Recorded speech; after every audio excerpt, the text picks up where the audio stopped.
Labas, noriu tave pakviesti užsidirbti iš rekomendacijų.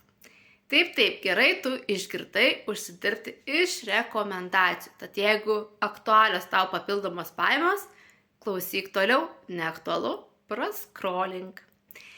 Tikiu, kad kiekvieną dieną esi parekomendavus savo draugiai, tetai, kolegiai, socialiniai medijai kažką tokio, kad žmogus pasinaudojo tavo rekomendacijomis, pavyzdžiui, nuvažiavo apsipirko su nuolaidomis Akropolyje, nes nežinojo, kad vyksta akcijos, pasinaudojo tavo rekomendaciją nueiti pas manikiūrininkę, kirpėją, kosmetologę, pažiūrėti filmą, spektaklį, perskaityti tavo rekomenduojamą knygą, kaip aprašo rekomendacijos, taip.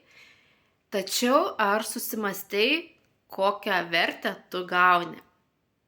Kosmetologė taip, gaus daugiau klienčių ir jinai bus laiminga, nes daugiau uždirbs, galės išpildyti savo svajonės, gal kokią kelionę, kokį Dubajų. Tačiau tau finansiniu atžvilgiu niekai.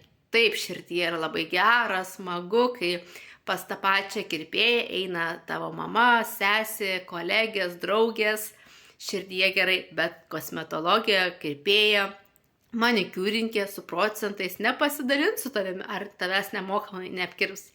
Tačiau yra kompanija, kurioje aš darbuojuosi, ji už mūsų rekomendacijas mums sumoka komisinius. Taip mes uždirbame pinigus. Tad jeigu tau tikrai yra aktualios papildomos pajamos ir nori daug plačiau sužinoti, parašyk man ir aš tau atsiųsiu veiklos pristatymą, kurioje sužinosi mano istoriją, sužinosi daugiau apie kompaniją ir apie galimybės užsidirbti. Komentare parašyk domina prezentaciją ir aš su tavim susisieksiu. Nori galimybių? Šie metai yra tavo metai. Tad lauksiu tavo komentaro, o gal net ir asmeninės žinutės.